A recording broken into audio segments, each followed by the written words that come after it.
Merci à toutes et à tous et bienvenue sur cette nouvelle table ronde. Merci beaucoup Vanina pour cette introduction. Effectivement, dans un contexte mondial marqué par l'instabilité géopolitique et les crises en cascade, les entreprises industrielles font face à une injonction paradoxale, celle d'accélérer sans jamais sacrifier la sécurité, qu'il s'agisse de leur process, de la qualité du produit, de la supply chain, de la cybersécurité ou encore des délais de livraison. En s'appuyant sur l'expérience du secteur de la défense, habitué depuis longtemps et depuis toujours à opérer sous contraintes maximales, cette table ronde invite donc les industriels de tout secteur à identifier donc des leviers concrets. Mais comment faire de la vitesse et de la sécurité non pas deux impératifs contradictoires, mais les deux faces d'une même compétitivité? Comment prendre également de front cette conduite du changement et la faire accepter par tous? Et de quels moyens, technologiques disposons-nous?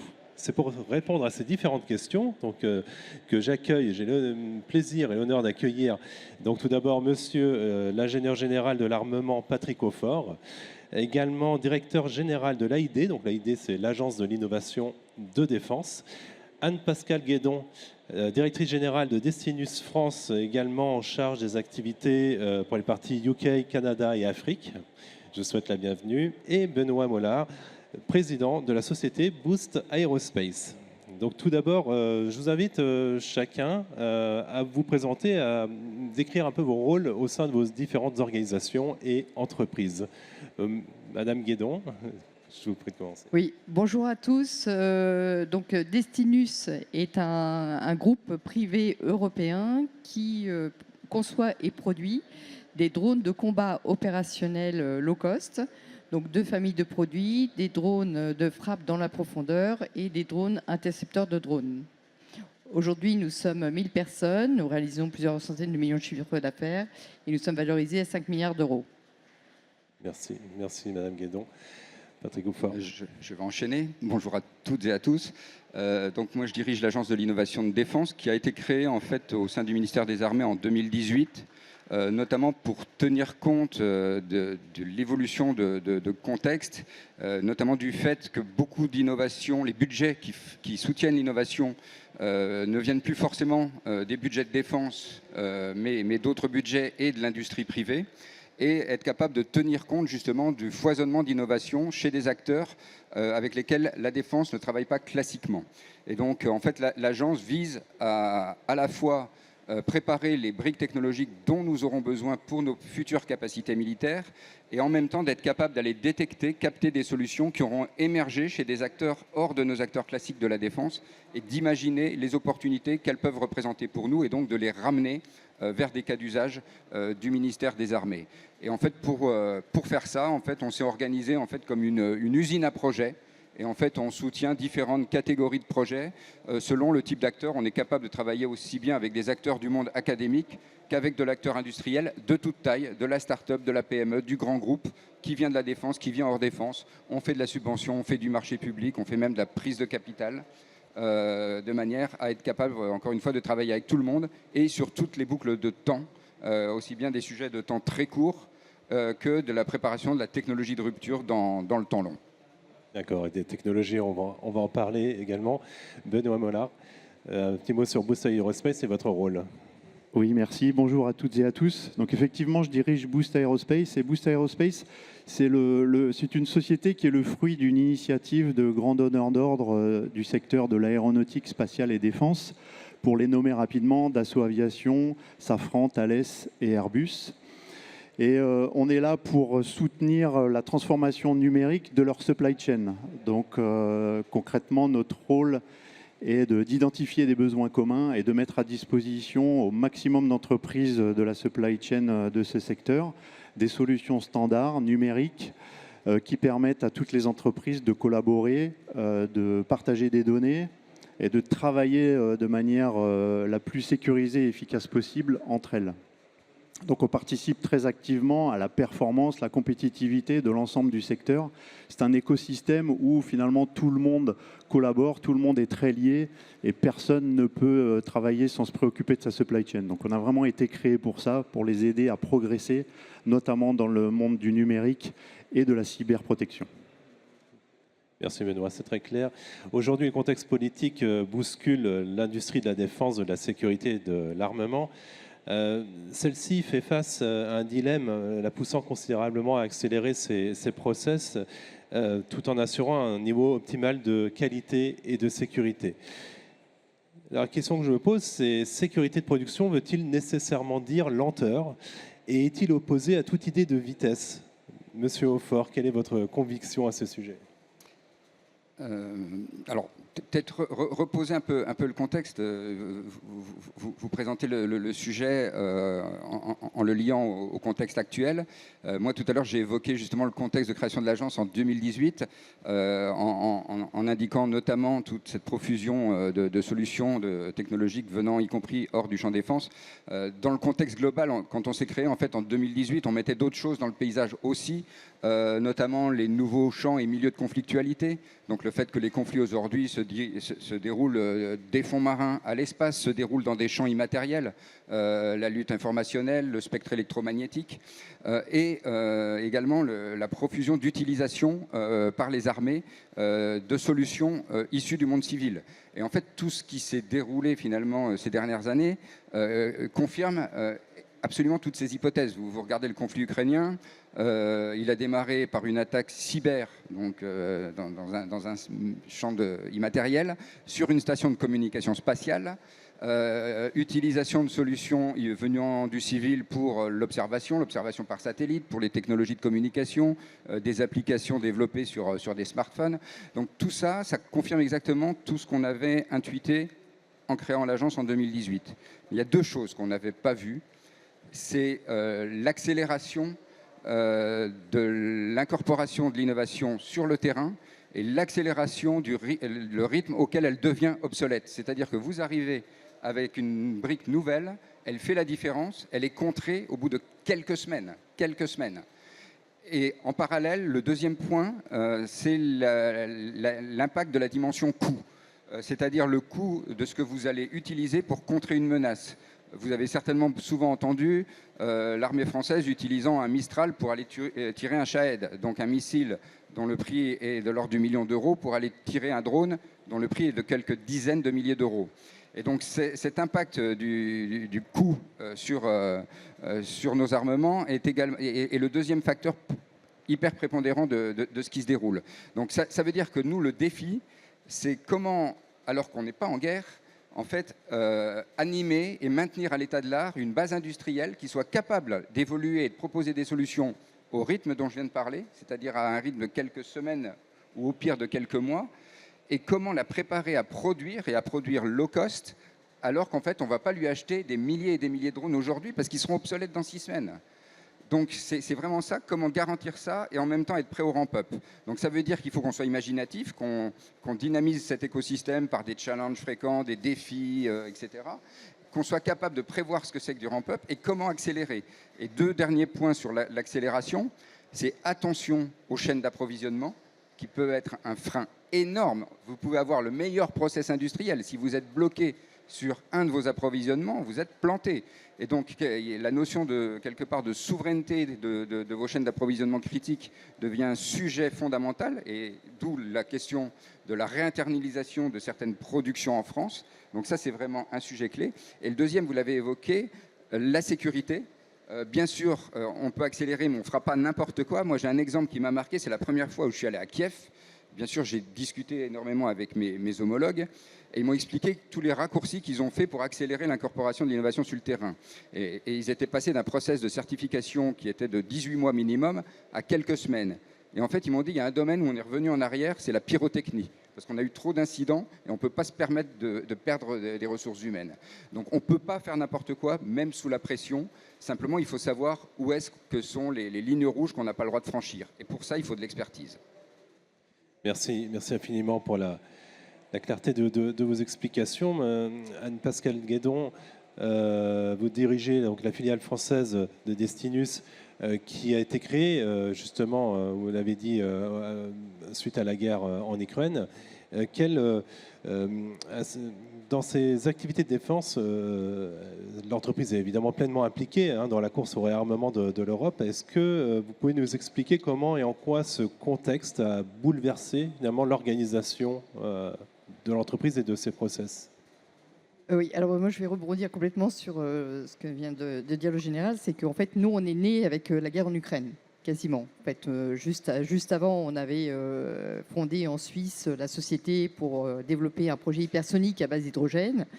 Et notre fondateur a rencontré notre président ukrainien aujourd'hui, qui était ministre des Finances de Zelensky, et qui s'est engagé dans les services secrets de l'Ukraine et qui nous a demandé en fait de l'aide. Donc en fait, on est né avec l'Ukraine, on s'est mis tout de suite en mode urgence et en mode adaptation. Donc pour répondre aux deux sujets sur l'innovation et sur le bas coût, la première chose que nous a demandé, en fait, c'est correspondre aux besoins du marché, c'est en fait un système, justement, parce qu'il y avait des problèmes de cyberattaque, de système autonome, capable de voler suffisamment bas sous les radars et dans la profondeur, puisqu'en fait, il fallait aller frapper des infrastructures vitales. Et donc, on a construit un biplan qui était très rustique, qui ressemblait à un Blériot, mais qui correspondait bien aux besoins de l'armée. Et on a été aussi tout de suite implanter une usine en Allemagne, parce qu'on avait les ressources, et on a utilisé, en fait, d'ailleurs, un peu partout en Europe, donc y compris en France, les ressources, les meilleures ressources qu'on pouvait imaginer pour pouvoir répondre, en fait, à ces besoins. Et donc, clairement, nous, on est dans un sentiment d'urgence et on fabrique pour le champ de bataille et on est complètement opérationnel. Et donc, en termes d'innovation, les deux plus importants, ce sont le software, donc qui permet d'être autonome et de faire de la navigation inertielle aussi, tout ce qui est Vision Navigation System. Et comme le disait aussi en général, le deuxième sujet le plus sensible pour nous, c'est la payload, la charge utile avec l'explosif. Parce que ça, c'est deux contraintes très fortes. Et en termes d'innovation, donc on peut évidemment, comme on a l'adversaire en face de nous qui tout de suite réagit rapidement, en quelques semaines, nous, on est capable de pouvoir itérer et de pouvoir adapter le software, puisqu'en fait, on est opérationnel immédiatement, donc, et c'est indispensable. Et donc, d'ailleurs, c'est ce qui nous a permis de monter en gamme. On a développé des missiles like Cruise, et qui sont à des coûts abordables, des réponses appropriées, parce que les Ukrainiens, au début, n'avaient pas la capacité financière qu'ils peuvent avoir aujourd'hui, et surtout qu'ils avaient besoin de la masse. Donc, évidemment, en termes de performance, ça n'a pas été le pit to kill, comme on dit, performance to kill n'a pas été extraordinaire, hein, ça c'est clair, on l'a monté, mais ils avaient besoin de pouvoir de la masse. Et donc, c'est pour ça aussi qu'on a été capable de produire à des coûts raisonnables, parce qu'il y avait vraiment puisqu'il y avait le reste, hormis le software et la payload, le reste, en fait, est complètement open source. Et pour répondre pour la BITD, par exemple, typiquement, nous, c'est un de nos secrets de fabrication, c'est qu'on n'a pas de problème de BITD, c'est qu'en fait, tout en open source composants, et ce qui est important, c'est l'intégration en interne. Ça, c'est vraiment très important. Donc, on n'a pas le problème de single source, de validation au bout de 7 ans. C'est beaucoup plus ouvert, et ce qui nous permet d'être beaucoup plus compétitifs. Et typiquement aussi, on a monté une usine en Espagne, parce que les coûts espagnols sont beaucoup moins chers. Il y a une grande qualité d'ingénieurs, puisque c'est quand même là où on fabrique la 400M et Airbus Militari. Et donc, en fait, on essaye de prendre le meilleur dans chaque pays européen, mais évidemment en France aussi, parce qu'on a les meilleurs donneurs d'ordre. La France est le deuxième exportateur mondial d'armement, donc évidemment, la France est stratégique pour nous. Mais c'est un des facteurs en fait, qui nous permet d'avoir accéléré l'armement, mais sans avoir se réorganiser, puisqu'en fait, on s'est organisé autour de ça. Donc effectivement, ça sera après, en temps de paix, comment en fait, on s'adapte à ces capacités de production qu'on aura créées et qui devront s'adapter à une nouvelle donne de paix, j'espère. Et ce sera l'objet d'une question effectivement ultérieure. Merci beaucoup, Anne-Pascale. Benoît Mollard, on quitte quelque peu le domaine de l'armement, encore que, puisqu'on en vient à l'aéronautique, et bien sûr, il y a aussi de la défense dans l'aéronautique, mais plus particulièrement le domaine civil. Cette filière doit assurer évidemment un subtil équilibre entre la montée en cadence, notamment à la suite à la sortie du Covid, hein, où les lignes de production, ou les commandes en tout cas, ont été démultipliées. et toujours ces contraintes de sécurité pour les pièces en vol. Quelle pression, de votre point de vue, voilà, les industriels de l'aéronautique privilégient-ils vitesse ou sécurité? On a un peu la réponse, mais voilà. Oui, la réponse est dans le titre quasiment, mais on va essayer d'élaborer un petit peu. Effectivement, l'aéronautique, quand on parle de sécurité, et vous avez sûrement entendu les slogans déjà, safety first. Donc on se dit, bah, là on a la réponse, safety first, donc pas possible d'aller vite ou pas possible de conjuguer vitesse et sécurité. Pourtant, on est obligé aussi en aéronautique civile. Vous avez parlé du dernier des ramp-up, mais en fait, on a cumulé les ramp-up. Moi, dans ma carrière dans l'aéronautique, ça doit être à peu près le 5e ramp-up sur lequel je travaille. Donc finalement, ces histoires de ramp-up, elles ne sont pas nouvelles. C'est comme ça qu'a été créé aussi Boost Aerospace. C'est en se disant, on a un ramp-up à faire. Si on ne structure pas notre supply chain, qui est une des problématiques, on va pas y arriver. Donc ce sujet-là, il n'est pas nouveau. Comment accélérer, comment monter en cadence, même si on n'est pas sur des rythmes de semaines, on est sur d'autres rythmes, bien entendu. Mais c'est la même question, c'est comment on conjugue cette nécessité de sécurité. Personne n'est prêt à aller prendre un avion sans passer par un contrôle. On le conçoit et c'est pareil depuis la matière première jusqu'à la livraison d'un avion. Donc la sécurité fait toujours partie de notre monde. Néanmoins, on doit monter en cadence, on doit livrer des produits. Il y a peut-être quelque chose qui est moins connu, mais il y a beaucoup de customisation, de plus en plus de customisation. Si on parle des avions, pour une cabine, donc il faut être capable de rapidement s'adapter à une demande de clients sur 5, 10 appareils dans les rythmes de livraison. Donc il faut savoir faire ça aussi, donc il faut de l'agilité. Et on se rend compte que les principales causes et les principaux freins dans le domaine aéronautique civil, bien souvent, ils sont dans la supply chain parce qu'un grand constructeur d'avions, il assemble des éléments qui sont faits par d'autres, y compris des PME. Donc il y a un tissu industriel énorme et bien souvent, les problématiques sont là. Il y a des soucis de non-qualité à gérer, il y a des problématiques de rupture d'approvisionnement. Et la solution est bien souvent d'en faire monter en compétence votre réseau de fournisseurs, s'appuyer sur des outils numériques pour améliorer les processus, le traitement de la non-qualité, la gestion d'une chaîne fournisseur. En outillant les fournisseurs, tout le monde progresse. Donc l'enjeu de notre secteur, c'est d'arriver à mettre l'ensemble des acteurs à la même vitesse pour pouvoir monter en capacité et accélérer. Donc le sujet des outils est très important. Et donc on verra après comment, avec quel conseil concret vous pourrez donner aussi aux entreprises qui nous regardent. Monsieur Aufort, je me dirige à nouveau vers vous. En tant que directeur, cette fois, de l'Agence de l'innovation et de la défense, quelle approche adoptez-vous pour vous assurer qu'une innovation puisse être validée dans l'urgence, tout en maintenant ce niveau maximal de fiabilité? Alors, en fait, je vais prendre trois éléments dans la réponse. Le premier, pour pouvoir valider dans l'urgence, il faut se connaître. Donc, il faut réussir à avoir une relation de confiance entre l'industriel, l'opérationnel, qui va être l'utilisateur, et l'interface entre ces deux mondes que je représente. Donc, en gros, le monde des ingénieurs du ministère, que ce soit au travers de la Délégation générale de l'armement ou de l'Agence de l'innovation de défense. Donc ça veut dire qu'il ne faut pas se découvrir au dernier moment. Il faut se connaître, il faut avoir établi une relation de confiance. Le deuxième, pour valider dans l'urgence, moi je ne connais qu'une méthode, c'est l'expérimentation, la confrontation aux conditions réelles d'utilisation. Et donc ça, c'est ce qu'on pousse depuis maintenant 2-3 ans.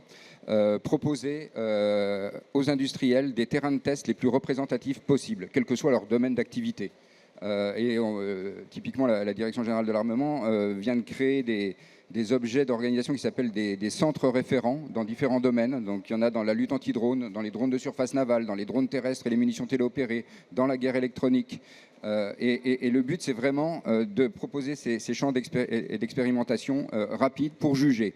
Et Destinus vient de s'y confronter très très récemment, et je pense de manière ultra réactive.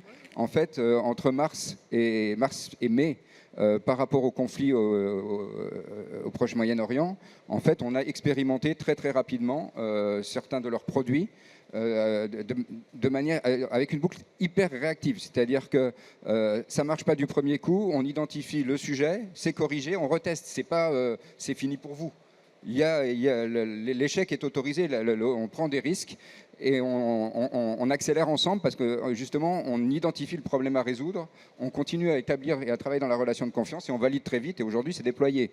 Donc voilà comment on accélère. Et le dernier point, parce que j'avais dit une réponse en 3 points, et je réinsiste sur ce que j'ai dit tout à l'heure, il faut de l'expertise. C'est-à-dire qu'il faut qu'on soit capable, nous, de juger ce qui est absolument nécessaire, rédhibitoire, notamment en termes de sécurité des biens et des personnes, et ce sur quoi on peut déroger par rapport à des normes. Et pour pouvoir faire ça, il faut des experts capables de prendre un risque et de prendre la décision de dire ce sujet, ce n'est pas un sujet de sécurité. Ça peut éventuellement dégrader une performance, mais on peut y aller, on peut donner ça à nos utilisateurs.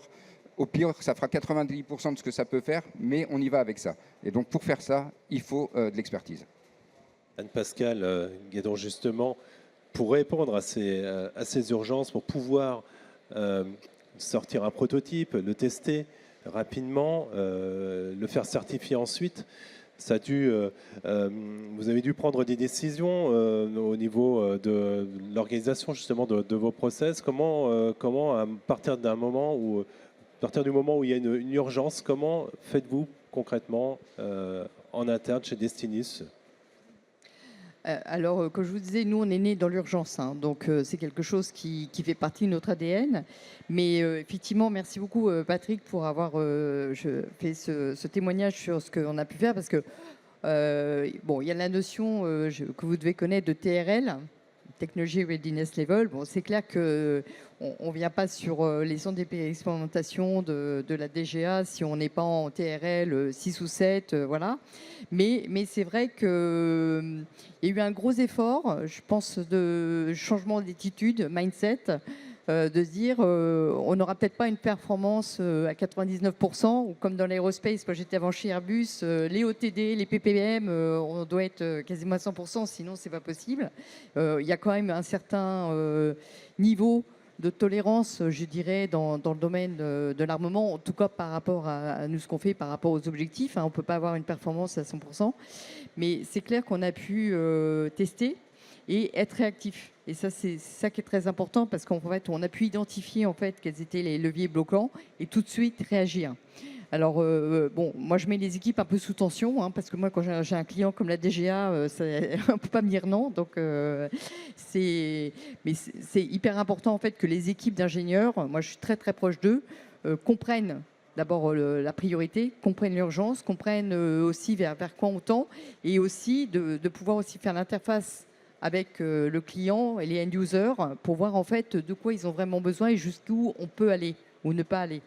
Et voilà, et on a une grande chance effectivement avec le CERLAB, donc le centre d'expérimentation de lutte anti-drone qui a été créé, d'avoir en fait cette nouvelle mentalité. On n'est pas sur 3 ans de développement préliminaire où tout est parfait. Donc c'est la notion de cost to kill, de P to kill, des nouvelles matrices en fait, qui font qu'on puisse avoir une adéquation entre ce qu'on apporte en innovation, qui doit avoir un minimum de performance, sinon ça ne marche pas. Donc c'est pour ça qu'on est en TRL quand même suffisamment avancé, mais en même temps d'accepter qu'on ne soit pas en performance, en probabilité de to kill à 70 ou 80%, parce que nous, comme on l'a vu sur le terrain, on s'est amélioré en performance, en permanence. Donc ça, c'est un peu, entre guillemets, une grande chance pour nous. Benoît Mollard, au niveau de Boost Aerospace, vous accompagnez de nombreuses entreprises justement dans cette conduite du changement, visant à répondre à des délais de livraison toujours plus courts. Qu'est-ce que vous leur conseillez techniquement justement pour accélérer, pour répondre rapidement à ces nouvelles commandes ? Déjà, ce qu'on constate, nous, c'est qu'on a souvent des industriels qui sont et dans le domaine de l'armement et dans le domaine de l'aéronautique, avec des enjeux qui sont un peu différents. Donc je rejoins complètement ce que vous avez pu dire, d'être capable d'innover rapidement, tous ces cycles d'innovation.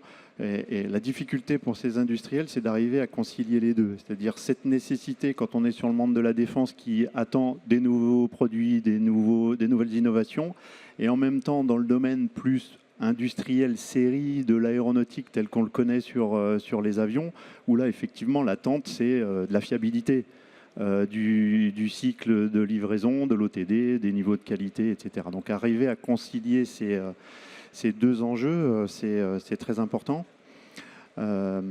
Après, pour aller vers la question qui est qu'est-ce qu'on conseille aux industriels, je dirais que ce qu'on constate beaucoup quand on parle d'amélioration de performance, montée en cadence, c'est que les industriels ont tendance à empiler des solutions pour améliorer la productivité à tel endroit, pour améliorer tel autre facteur à tel autre, et ils ont tendance à avoir empilé des solutions et pas avoir réfléchi un projet de transformation dans son ensemble. Transformation digitale. On sait qu'aujourd'hui, la mine d'or, c'est les données pour une entreprise, enfin pour tout le monde. Voilà. Et de ne pas avoir construit un projet autour de ça, avec une réflexion dans son ensemble de comment j'exploite mes données, comment je ne me les fais pas voler, donc comment je les protège. Donc ce projet de transformation qui allie les solutions digitales et la sécurisation des données, je dirais que c'est ça le conseil. N'empilez pas les solutions thème par thème, mais réfléchissez à une transformation, ce qui ne veut pas dire forcément lourd et très coûteux, mais réfléchissez sur cette approche-là. Et après, je dirais que ce qui est intéressant de prendre comme expérience du domaine qu'on pourrait dire de la défense aujourd'hui, c'est expérimenter rapidement, échouer rapidement et corriger rapidement. Et ça vaut pour un projet de transformation. Il faut savoir faire ça aujourd'hui. Et sur la transformation numérique, donc avoir une vision globale et notamment une vision globale de la sécurité, sécuriser les données, il y a la partie cybersécurité, il y a aussi la sécurité du produit, la qualité, justement. C'est un peu votre idée ? Oui, dans son ensemble, je dirais que ce genre de projet, la composante sécurité fait partie du projet. C'est pas on a fini le projet et puis après on se demande comment on va le sécuriser sur tous les aspects. Non, il faut le penser produit ou process, sa fiabilité intrinsèque, et puis après la sécurité de la société dans son ensemble. Et je pense, si on aborde le sujet cybersécurité, il est essentiel. Ce n'est pas un domaine d'expert dans un coin, la cybersécurité aujourd'hui. Ça touche les produits, ça touche les process. Aujourd'hui, tout est numérisé. Dans un atelier, tout est numérisé. On exploite les données pour faire de la qualité, la planification, etc. Tous ces systèmes-là, il faut les penser en intégrant la sécurité dès le départ. Monsieur Haufort, on va prendre cette fois le point de vue humain et managérial. La résistance au changement apparaît comme le défi numéro 1, finalement, avant de répondre pleinement à l'accélération des cadences. Quelle posture doit-on adopter ? Comment mener à bien cette conduite du changement, en particulier auprès de personnes les plus réticentes ? Ça passe par beaucoup d'acculturation, de sensibilisation. Je pense qu'un des principaux freins pour embarquer tout le monde dans cette transformation, c'est notre rapport à la prise de risque. Tout à l'heure, je disais, c'est pas on a le droit d'échouer, on recommence, etc. Et donc, il faut autoriser ça. Et il faut l'autoriser à tous les échelons. Moi, je vois des directives qui viennent d'en haut, qui nous disent allez-y, prenez des risques. J'ai même entendu un ministre quasiment nous dire de ne pas respecter la loi si c'était nécessaire. J'irai pas jusque-là, mais voilà, on a des innovateurs d'en bas qui eux-mêmes prennent des risques, mettent leur trip sur la table, et il faut qu'aux échelons intermédiaires, ça suive. Donc il faut sensibiliser, il faut acculturer, il faut créer l'environnement également qui permette ça. Et encore une fois, avec la tolérance à l'échec. Et en fait, mon constat, c'est que très souvent, et c'est pour ça que je dis qu'il faut vraiment qu'on travaille ce rapport au risque, c'est que très souvent, les gens parlent de prise de risque en essayant de le faire porter par l'autre. En fait, ce n'est pas du tout ça, prendre des risques, c'est que chacun, sur un projet, doit assumer sa part du risque. Quand un projet, c'est entre un industriel, un donneur d'ordre, et à la fin, ça va vers un opérationnel, eh bien, il faut que chacun assume sa part. Il faut, par exemple, que le donneur d'ordre prenne des risques en n'exigeant pas des performances inatteignables, prenne des risques en utilisant des dispositifs contractuels où il va aller challenger jusqu'à la limite de ce que lui permet de faire le code de la commande publique plutôt que de rester dans sa zone de confort et de perdre éventuellement des mois dans son dispositif de contractualisation. Il faut que l'industriel, en effet, prenne des risques en se lançant dans une techno où tous les verrous n'ont pas encore été levés, mais parce qu'il sait que si jamais il échoue, il y a ce droit à la correction et il y a ce coup d'après. Et puis l'opérationnel doit prendre sa part du risque en acceptant d'utiliser un produit qui ne sera pas à 100% au niveau des performances et conforme à partir du moment où on lui a garanti que la sécurité était respectée. Donc ça, je pense vraiment qu'on a un vrai sujet là-dessus. Et si vous me permettez, je pense qu'on a aussi un sujet qui va devenir majeur vis-à-vis de certaines technologies, qui est le sujet de comment on interprète l'éthique. Je suis désolé de mettre ça sur la table, mais on est un pays qui a des valeurs. On combat contre des pays qui n'ont pas les mêmes. Et typiquement, l'utilisation des systèmes autonomes, de l'intelligence artificielle, certains vont aller vers la toute autonomie. Nous, on a un comité d'éthique qui nous dit qu'il doit toujours y avoir un humain dans la boucle. Et donc ça, il faut savoir l'interpréter, parce que sinon on a perdu. On a perdu la guerre, mais on a perdu économiquement. Nos industriels ne seront jamais au rendez-vous.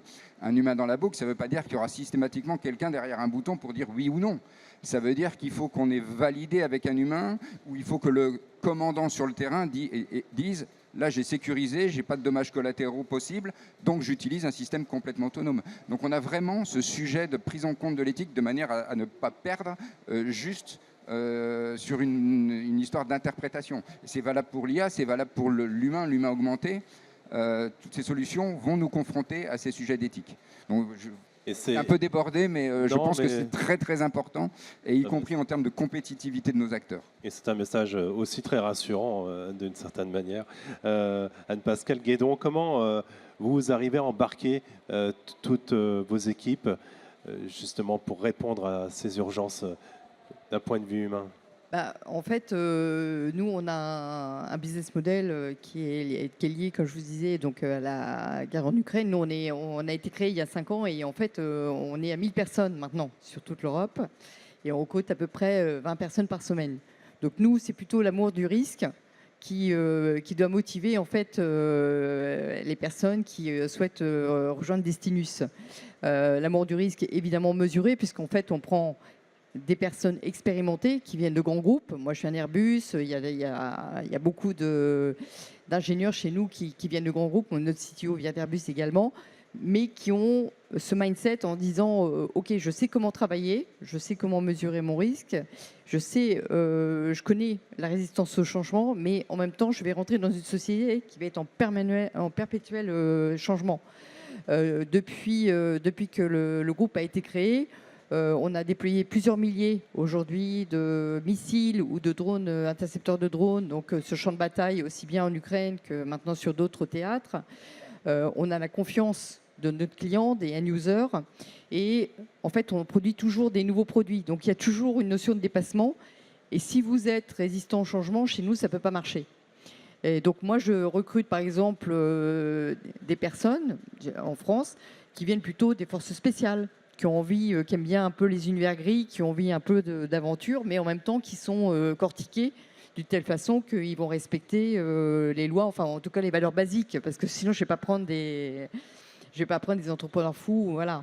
Ou des gens qui viennent par exemple des forces, comme le Marine, tu vois, qui s'ennuient dans un bureau et qui ont envie d'un peu plus d'aventure, mais en même temps qui sait travailler. Donc, voilà, et qui connaît les limites. Donc moi, en fait, dans mon milieu, c'est la résistance au changement, c'est plutôt le changement de la résistance que voilà.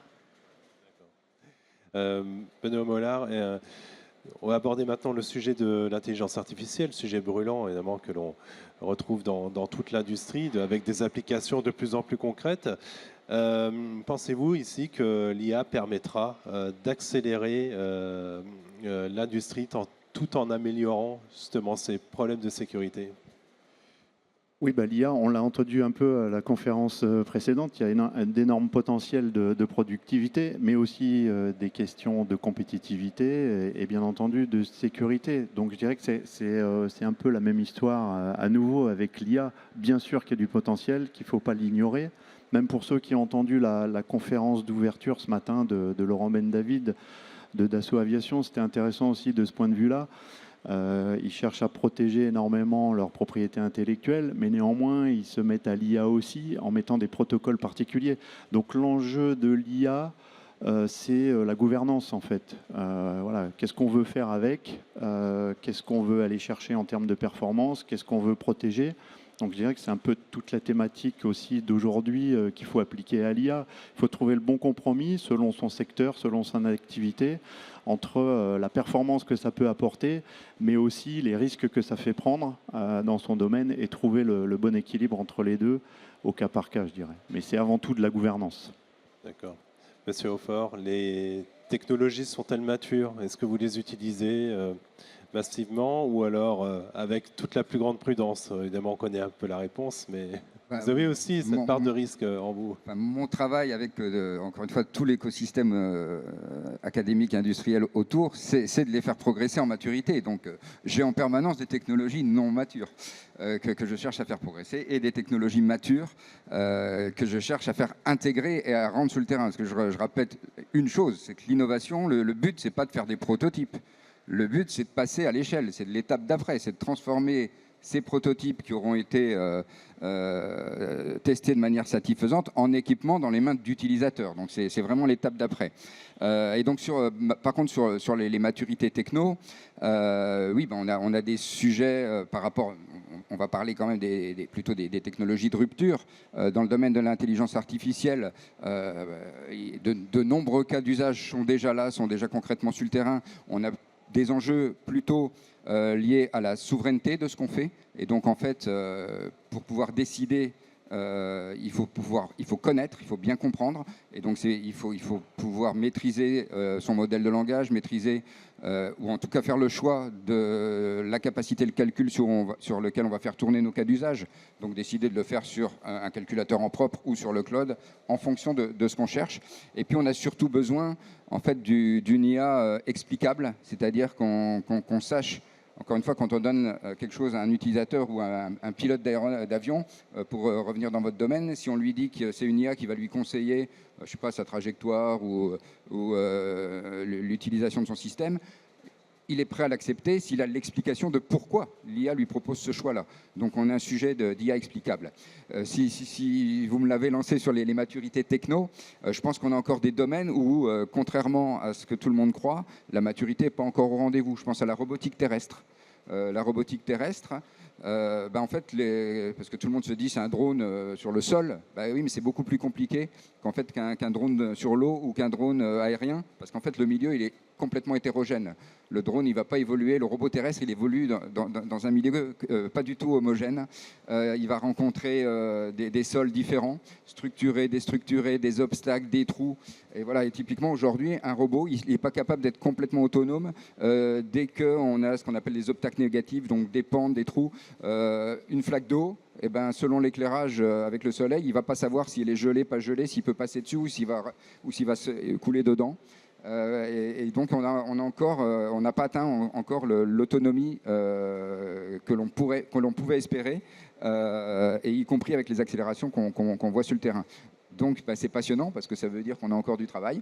Mais par contre, on a, ça je voulais insister là-dessus, on a des technologies qui nous permettent d'accélérer les développements, c'est-à-dire des technologies aux usages des développements.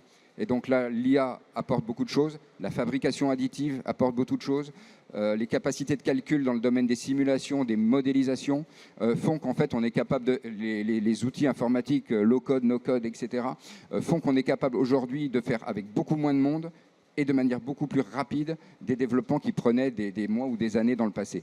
Et ça aussi, c'est un point fondamental. Anne-Pascale Guédon, pardon, la place de l'IA, quelle place occupe-t-elle chez vous dans une entreprise aussi récente qui est née avec l'IA finalement, en même temps en tout cas? Oui. L'IA embarquée, elle est fondamentale. Pour nous, c'est vraiment le cœur du réacteur nucléaire, si je peux m'exprimer ainsi. Et en fait, on a recruté récemment, on a racheté récemment une société à Zurich, où on a plus de 150 développeurs qui ont développé un software de Vision Navigation System, et donc pour le civil, qu'on a transitionné vers le militaire, pour deux applications vraiment essentielles qu'on voit tous les jours sur le terrain. C'est tout ce qui est navigation en environnement contesté, ce qu'on appelle GNSS Denied Environment pour éviter le jamming et le spoofing. Parce qu'en fait, quand vous êtes sur le champ opérationnel, il n'y a absolument plus de GPS, il y a plus qu'il faut pouvoir guider. Et ça, vraiment de façon sécure. Et puis la terminal guidance. Parce qu'en fait, il faut vraiment, si je peux m'exprimer ainsi, le last mile delivery, de confirmer la cible et de la détruire, et autonome, de façon autonome, parce qu'en fait, l'intervention humaine est trop lente. Voilà. Et aussi tout ce qui est aussi vidéo, tout ce qui est caméra, tout ce qui est seeker. Aujourd'hui, il y a un énorme travail à faire dans les radars, dans tout ce qui est embarqué, parce qu'en fait, il y a une énorme évolution. Les champs de bataille, par exemple, quand vous avez transparent sur le champ de bataille en Ukraine et plus au-dessus de l'eau en POMO, ça n'a rien à voir. Donc en fait, on n'a pas du tout la même infrastructure télécom et on n'a pas du tout aussi le même ennemi. Puisqu'en fait, moi j'ai travaillé en Russie à la belle époque chez Airbus et il y a des mathématiciens absolument formidables. Donc quand vous avez des deux peuples de mathématiciens, c'est une accélération permanente et aussi une stimulation des deux côtés. Donc l'IA pour nous, elle est fondamentale. On va clore bientôt cette table ronde sur une idée, une question, si on se projette un peu dans l'avenir, dans les 5 ans, et toujours sur cette question de la conciliation entre vitesse et sécurité. Qui dictera, selon vous, les règles du jeu? Les régulateurs, les technologies ou les marchés? Et comment vous y préparez-vous? Moi, je pense que c'est un peu les trois, pour ne pas trancher cette question-là. Les trois se complètent fortement, hein, et on voit des cycles par moment. Les technologies, ça évolue très très vite, donc ça tire tout le monde dans les directions d'évolution technologique. Les marchés, il y a des fortes attentes, donc ça va pousser aussi le système. Et puis le régulateur est là pour coordonner aussi l'ensemble. Moi, j'aime bien prendre l'exemple de la Formule 1 pour parler de ces sujets-là. On voit, c'est un secteur où la performance est essentielle, hein. Tous les grands prix, tous les week-ends, tout est remis en question. Il faut fabriquer très vite, il faut innover sur des cycles très courts d'une saison à l'autre. Donc la technologie est là. Le marché est là aussi, hein, parce qu'on attend tous que ça soit un grand spectacle. Qu'ils se remettent en question, etc. Donc il y a le marché du spectacle ou du sport derrière qui rend ça très dynamique. Et puis en même temps, sans régulation, c'est un secteur qui aurait déjà disparu parce qu'on voit qu'il y a eu des accidents dans le passé. Et c'est grâce à la remise en cause de la régulation que ce secteur a continué à être ce qu'il est aujourd'hui. Donc je pense que c'est vraiment les trois. C'est des cycles. Donc dans 5 ans pile, lequel sera devant, je ne sais pas. Mais en tout cas, il faut arriver à concilier ces trois domaines et bien les faire fonctionner. Monsieur Aufort, votre point de vue. Je suis assez en phase. Il manque peut-être d'ailleurs un acteur, c'est les investisseurs, pour faire tourner tout ça. Parce que, un peu de fuel. Voilà. Et de plus en plus. Mais oui, je pense que c'est celui en fait qui créera l'environnement le plus favorable à son écosystème par ce bon équilibre entre régulation, accès au marché, rapidité d'action, capacité d'avoir des investisseurs en soutien. Et donc le vrai enjeu, c'est ça, c'est de créer cet écosystème et de créer l'environnement pour qu'il se développe et qu'il se développe au bon rythme. Et je suis assez convaincu, parce que derrière, en effet, il y a quand même le marché, c'est ça qui va tirer les choses, qu'on a besoin d'un marché, en tout cas pour toutes les technologies, et même, je l'ai dit à un moment donné, hein, les technologies qui intéressent la défense sont quasiment toutes duales, donc elles ont des utilisations civiles, et donc pour exister, elles ont besoin d'un marché civil. Et pour qu'on ait un marché à la bonne dimension pour le développement des acteurs économiques, il faut viser au moins le marché européen. Donc il y a un sujet aussi d'être capable de coopérer avec d'autres acteurs. Mais oui, je partage le fait que ce sera celui qui créera le meilleur environnement entre tous ces acteurs. Anne-Pascale Guédon, je crois que vous avez un avis un peu plus tranché. Oui, moi, bonne commerçante, hein, c'est le marché qui décide. Oui, les besoins du client, moi, je suis toujours, le client a toujours raison, que ce soit les forces ou... voilà. Et donc, évidemment, il y aura besoin de régulation parce que quand on a vu à Eurosatory exploser littéralement le nombre d'exposants, notamment ukrainiens, qu'on a nous-mêmes poussés, et en fait, il y a la régulation de tout ce qui est les standards OTAN-STANAG, qui devront être respectés parce que là aujourd'hui ça devient un peu c'est pas la jungle mais bon voilà il y a une explosion mais pour moi bon évidemment c'est le marché qui tire voilà le reste. Super, on s'arrête à 0, on est je crois à l'heure. Merci infiniment pour la clarté Merci beaucoup. de vos témoignages. Merci. Merci à tous.